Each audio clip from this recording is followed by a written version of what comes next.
नमस्कार, आप इस समय देख रहे हैं मगध संवाद और मैं आपके साथ हूं सुनील बॉबी। आइए जानते हैं आज की बिहार शिक्षा विभाग की बड़ी खबरें। बिहार शिक्षा समाचार में जानिए बिहार के तमाम A to Z शिक्षा विभाग की खबरें।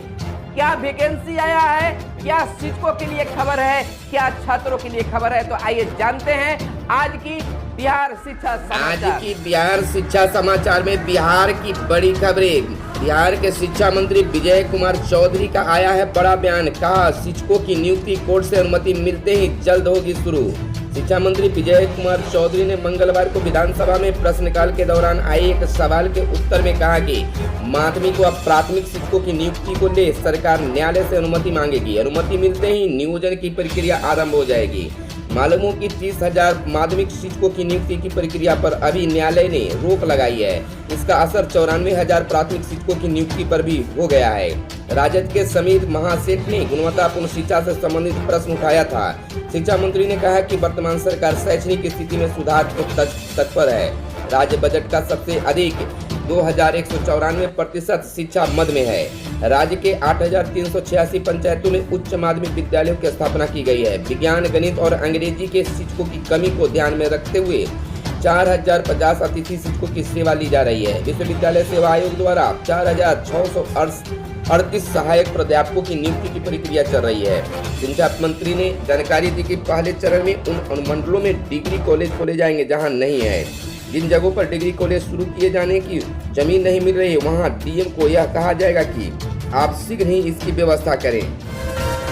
मुख्यमंत्री नीतीश कुमार ने कहा मैथिली की पढ़ाई हो शुरू, भोजपुरी की भी। मुख्यमंत्री नीतीश कुमार ने कहा है कि बिहार में मैथिली की पढ़ाई शुरू होनी चाहिए। हम तो चाहते हैं कि भोजपुरी की भी पढ़ाई हो। उन्होंने कहा कि पहले भी हमने कहा है कि बिना मिथिला के विकास के बिहार का विकास असंभव है। श्री कुमार ने मंगलवार को बिहार विधान परिषद के भोजनावकाश के बाद राज्यपाल के अभिभाषण पर धन्यवाद प्रस्ताव को लेकर चर्चा के बाद सरकार की ओर से उत्तर देने के क्रम में ये बातें कही। इसके बाद कांग्रेस के प्रेमचंद्र ने धन्यवाद प्रस्ताव पर चर्चा के दौरान पेश किए अपने संबोधन प्रस्ताव को वापस लिया। उसके पूर्व श्री मिश्र ने मुख्यमंत्री से मैथिली की पढ़ाई शुरू करने की मांग की थी। मुख्यमंत्री ने कहा कि पूर्व प्रधानमंत्री अटल बिहारी वाजपेयी के कार्यकाल के दौरान मैथिली को संविधान के 8वीं सूची में शामिल कराने के लिए प्रस्ताव लेकर हम भी गए थे, जिस पर अटल जी ने संविधान संशोधन पर मैथिली को 8वीं सूची में शामिल किया था।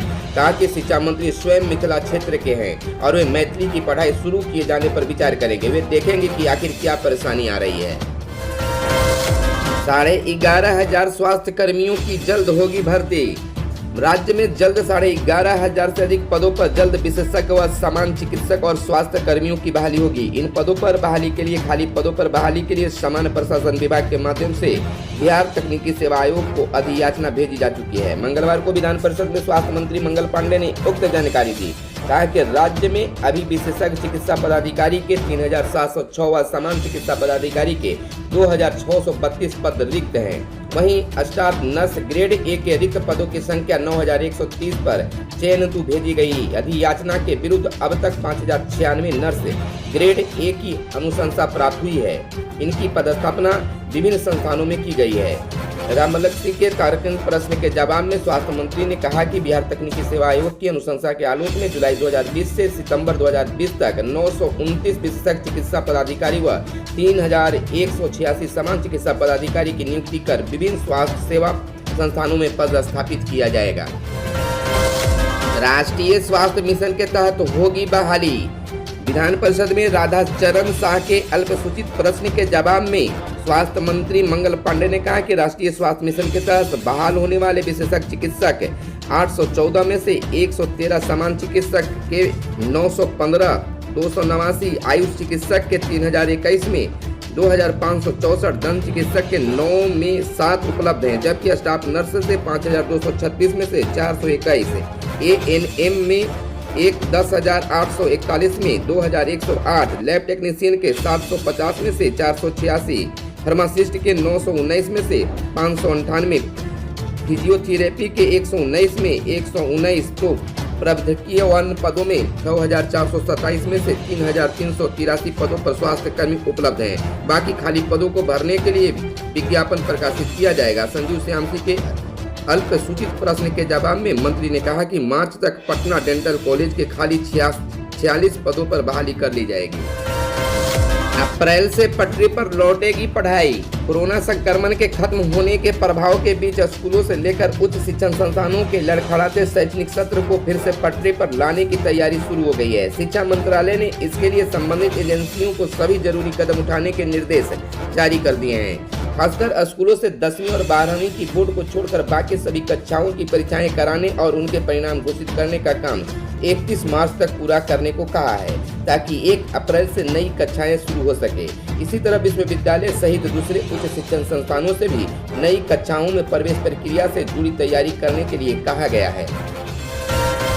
राष्ट्रीय सर्वे में बिहार का शैक्षणिक स्तर नीचे।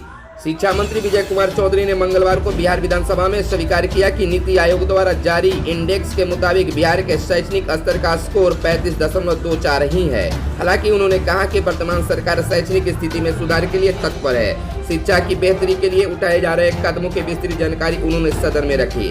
राजद विधायक समीर महासेठ ने नेशनल अचीवमेंट सर्वे के हवाले से सवाल पूछा था कि शैक्षणिक स्तर में सुधार के लिए कौन सी कार्रवाई करने का सरकार विचार रखती है। शिक्षा मंत्री ने कहा कि सरकार राज्य के विद्यार्थियों को गुणवत्तापूर्ण शिक्षा देने के लिए कटिबद्ध है।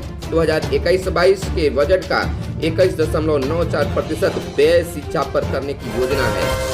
मैट्रिक की रद्द परीक्षा के वीक्षक नहीं बदले जाएंगे। बिहार बोर्ड मैट्रिक परीक्षा के सामाजिक विज्ञान की रद्द परीक्षा में वीक्षक में कोई बदलाव नहीं होगा। बोर्ड ने उन्हें वीक्षकों को परीक्षा में ड्यूटी करने का आदेश दिया है जो 19 फरवरी को आयोजित सामाजिक विज्ञान की परीक्षा में नियुक्त थे।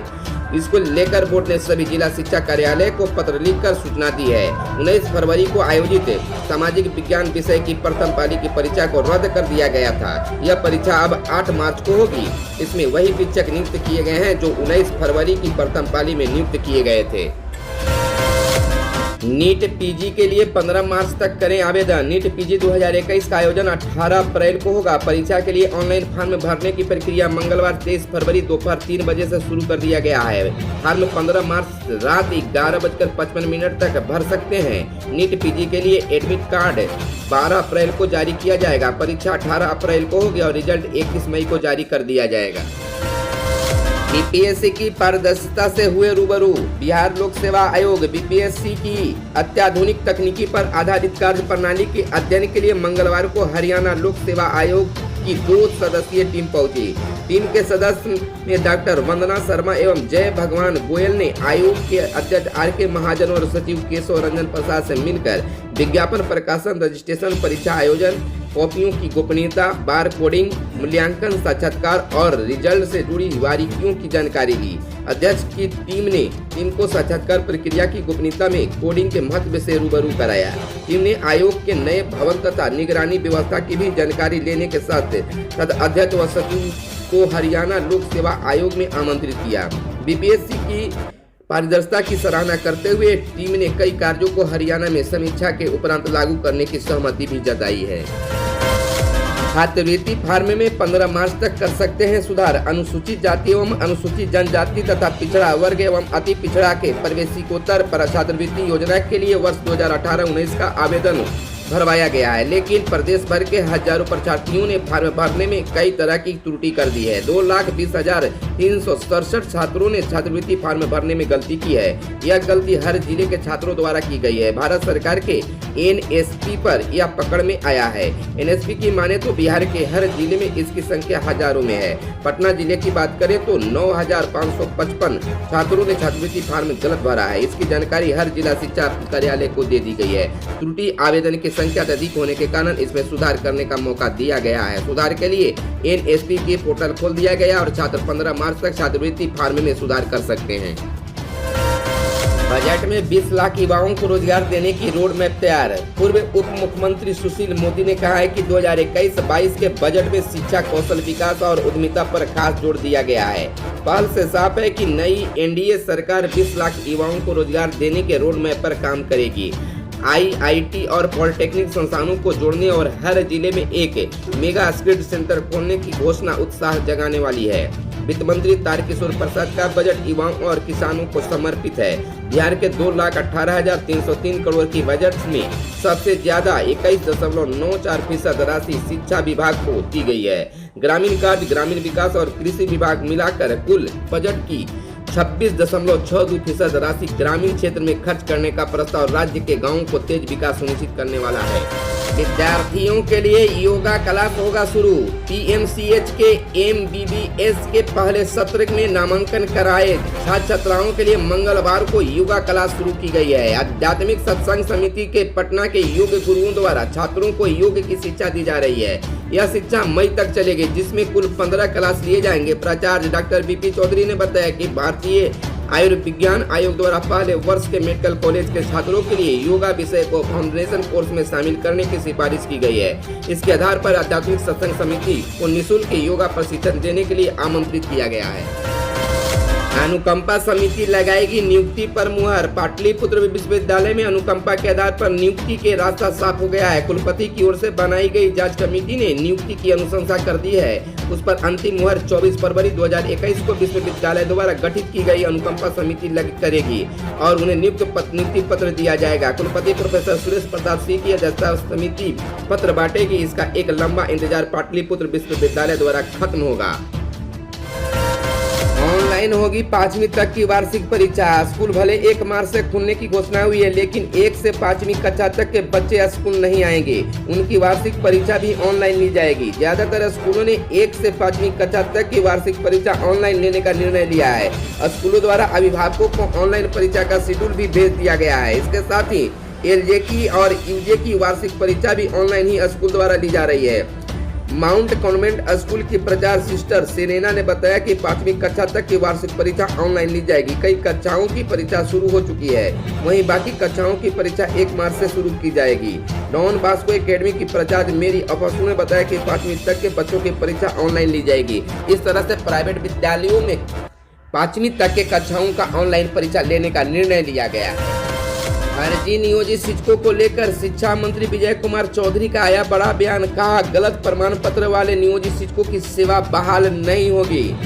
शिक्षा मंत्री विजय कुमार चौधरी ने विधानसभा में कहा कि बिहार में फर्जी प्रमाण पत्र के जरिए नियोजित शिक्षकों तो सरकार वक्त बर्बाद नहीं करेगी। ऐसे नियोजित शिक्षकों के जिनके प्रमाण पत्र गलत पाए गए हैं और जिनकी सेवा समाप्त की जा चुकी है, उन्हें किसी भी कीमत पर बहाल नहीं किया जाएगा। दरअसल बिहार विधानसभा में सोमवार को इसमें जुड़ा एक सवाल प्रश्नोत्तर काल में लाया गया था, जिसके जवाब शिक्षा मंत्री ने स्पष्ट तौर पर दिया।